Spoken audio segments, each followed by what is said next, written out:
Welcome back to the channel, and it's a bold title saying that it's a complete review drive and one thing you didn't know. You're probably an Audi Q6 potential buyer, you may be lucky enough to already have bought one. You've looked at all the videos, and what I'm hoping to do today is give you one extra piece of information that you haven't already seen. Let's make an arrangement. If I have given you a piece of information that you haven't already seen or heard, you put it into the comments.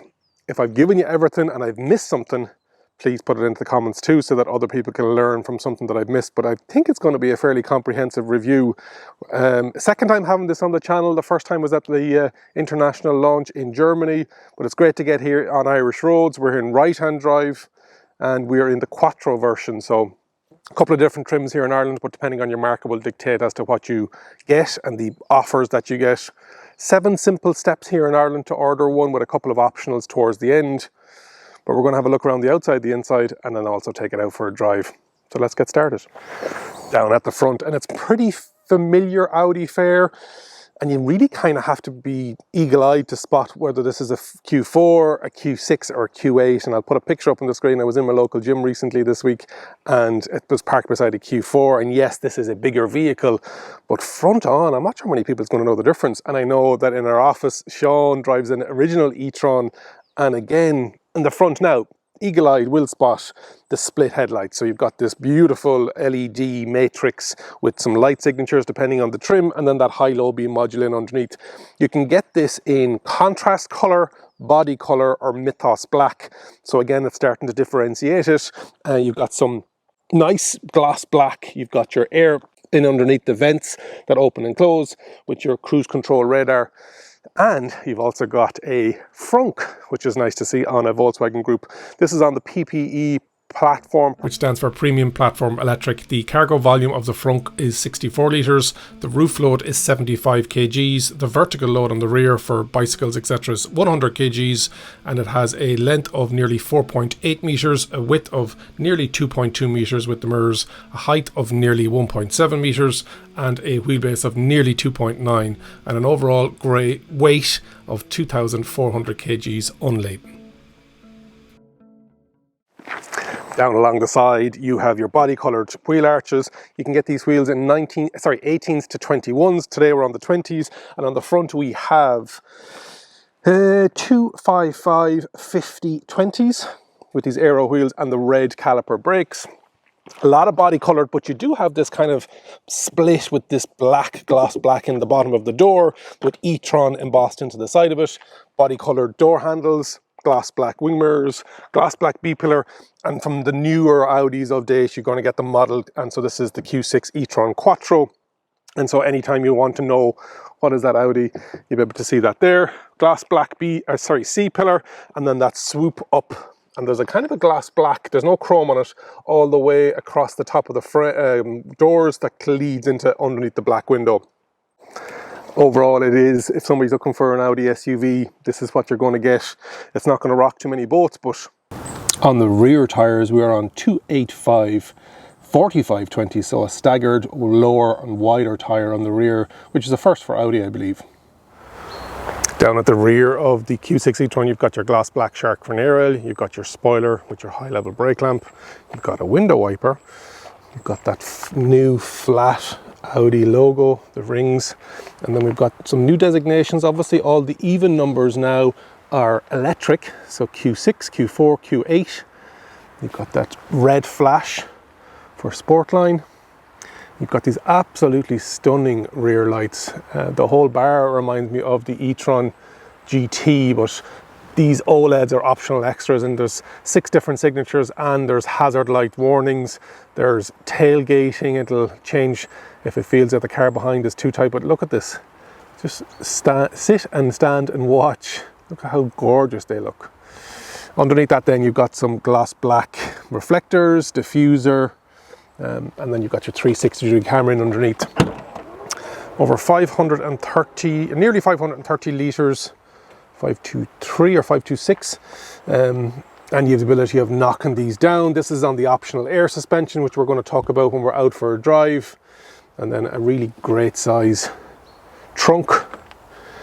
You've got your 12 volt in here, you've got your nets, and then underneath that then as well you've got your subfloor That's got the Bang & Olufsen subwoofer in the bottom of it. Yeah, great space. And that 20-40-20 split. And lastly on the boot, it is, you can lock it and unlock it.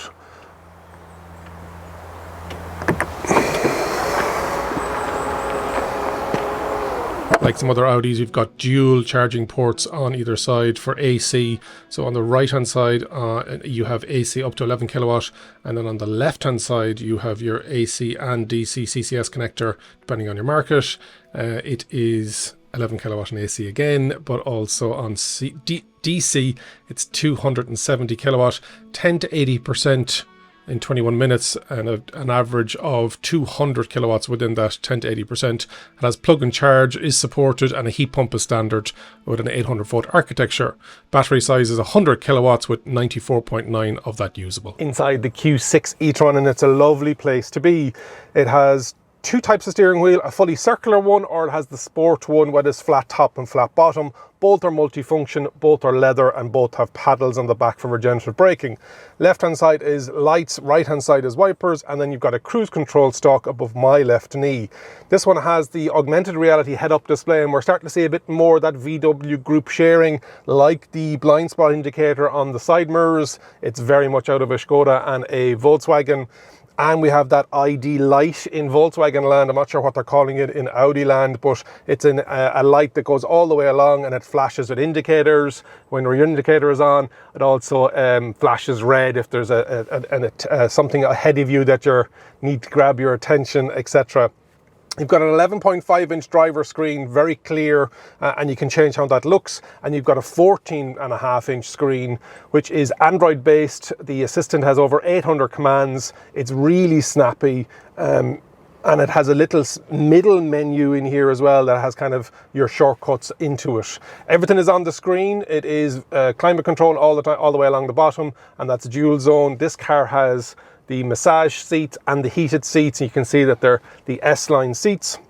Center console is fairly traditional because there isn't much EV about it. You've got a bit of gloss black going on. You've got your drive mode selectors, your forward, reverse, neutral, that little pill, again very Skoda, but also very Audi. You've got a physical volume control, and you've got your start stop button. In front of that then you also have, in this model, you have smoker pack with the ashtray and the 12 volt. You've got two USB type A's, and you've got the phone box, which is the wireless charging pad.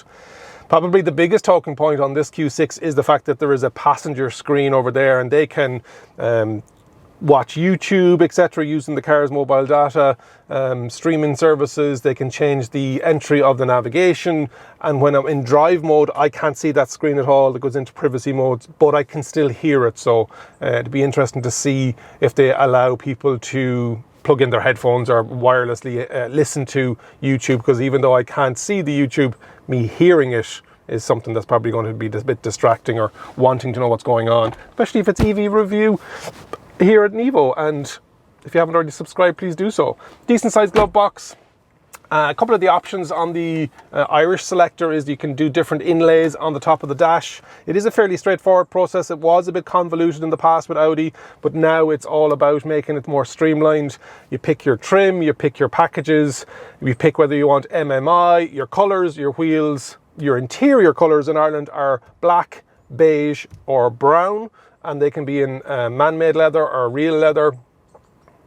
One thing I miss about these seats is the fact that they're not cooled, to my knowledge. I couldn't find the cooling on it, but it is heated and massage. And this car also has the panel sunroof, and it's nice to see here in the Q6 that it's an opening panel sunroof as well.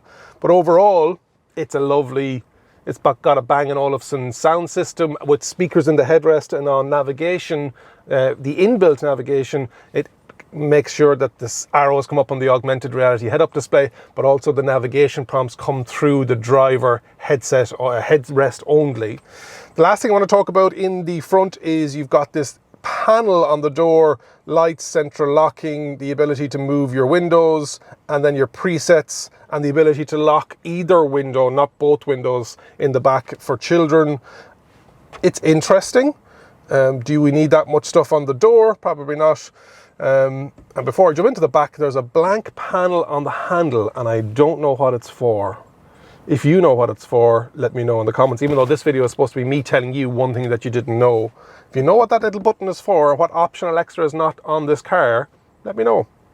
Let's jump into the back. I'm 6'2", 188 centimeters. Let's see what that dedicated PPE platform is all about and the benefits that we're going to get in the Q6 e-tron. In the back of the Q6 e-tron, good size opening on the door. And then in, you've got that Bang & Olufsen speaker with a little bit of ambient light on the top of it. You've got your grab handle. My knees, yeah, with the cutouts in the chair, it does fit in. Yeah, it's not bad. You've got a net for some cargo. There are solid seats, so you can't really see underneath them or through the headrest. You've got your air vents, you've got heated 3-stage, and you've got USB Type-C 2 outlets. Small bit of transmission tunnel, which is interesting on a dedicated electric vehicle platform. And some people are saying that they thought that it was going to be a longer it is a longer wheelbase. They thought there'd be more space in the rear. Big chunky seats, very good boot, and so there's a small bit of, it's not bad back here. I'm able to fit in it and I'm above the norm. And then headroom with that glass panel sunroof.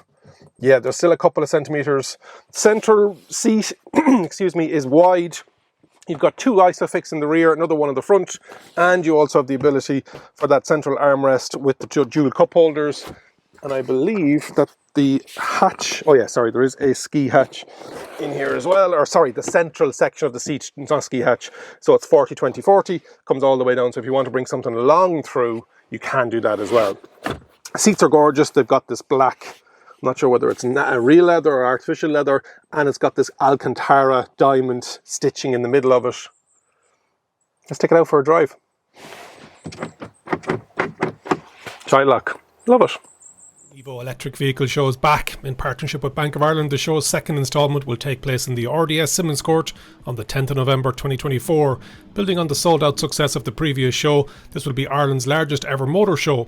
Experience all things e-mobility with over 30 manufacturer brands displaying over 80 electric vehicles, the latest in charging and energy solutions, engaging discussions with industry experts, exhilarating test drive experiences, and captivating live vehicle demonstrations. Visit nevo.ie today to learn more and register for your free ticket.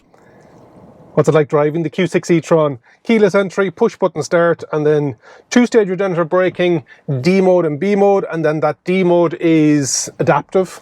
So it understands what's in front of you, but also understands roundabouts, junctions coming up ahead. And it's got that nice feature that other Volkswagens have as well, where it knows that you can lift off. There's a little green shoe on a pedal kind of an icon, and it's saying lift off. You don't need any more power to get to the next junction, just to make it even more economical.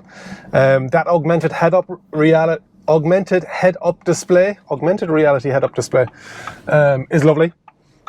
Yeah, really nice, not too distracting, and it shows animations for speed sign change, but also directional when you are in navigation mode. In the in-car actual navigation, it doesn't do it, the augmented stuff and the animation stuff, it doesn't do it when you're in Android Auto anyway, that I have.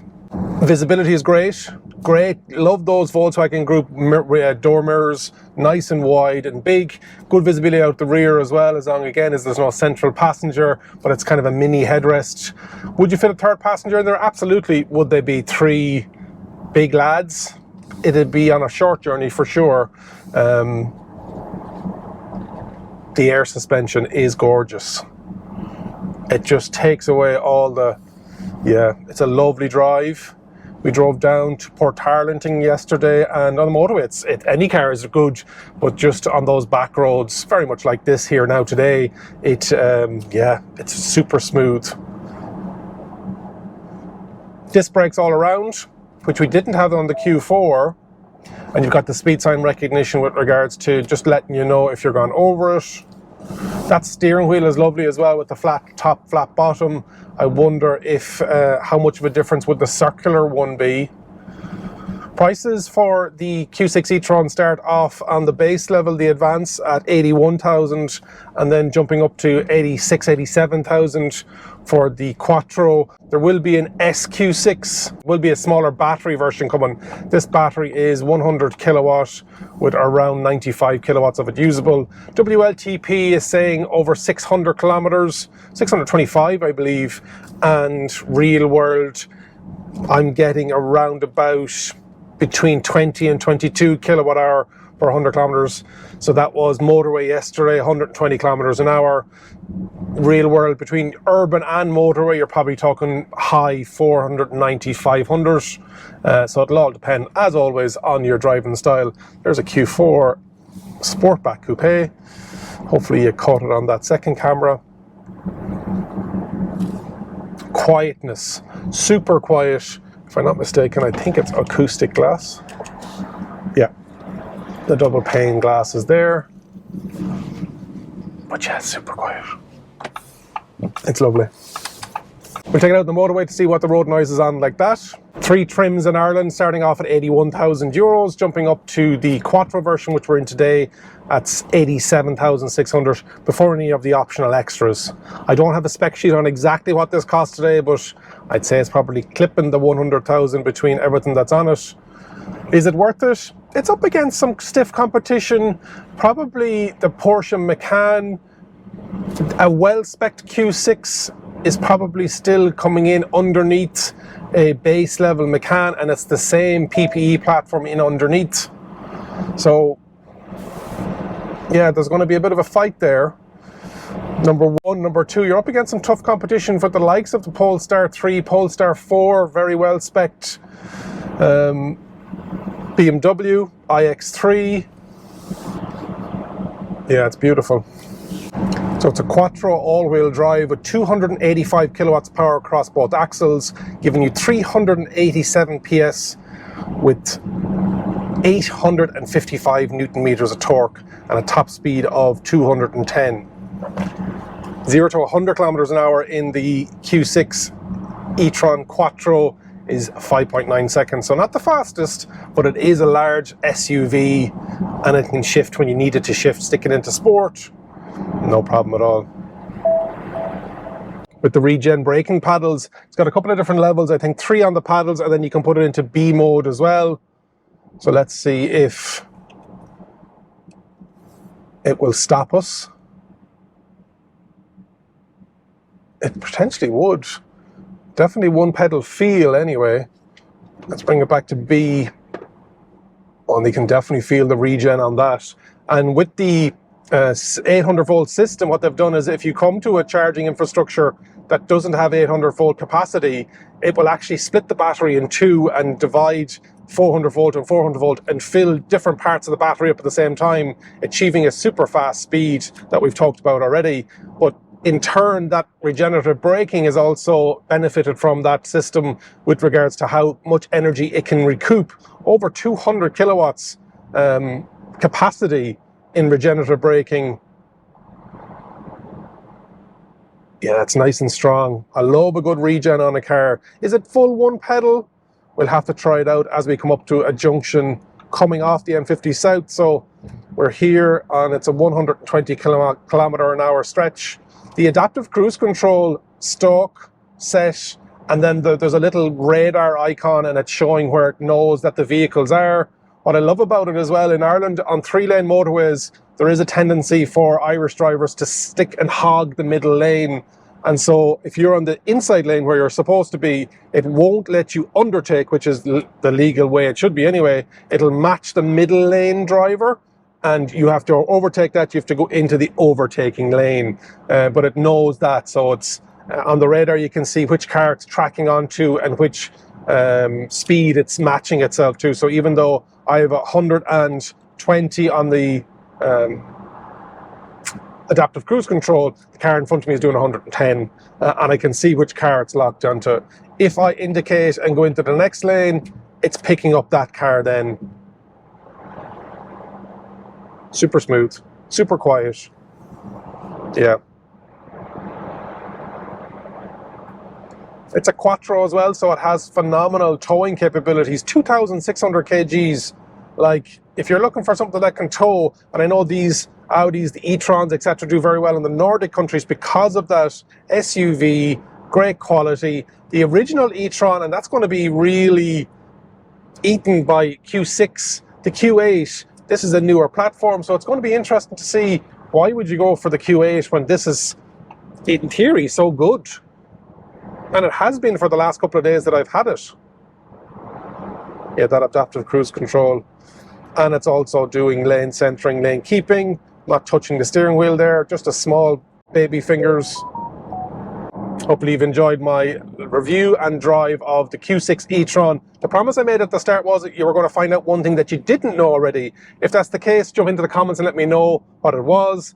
If there was something that I didn't cover that you know already, for the rest of the audience, jump into that comment and let me know what that was as well.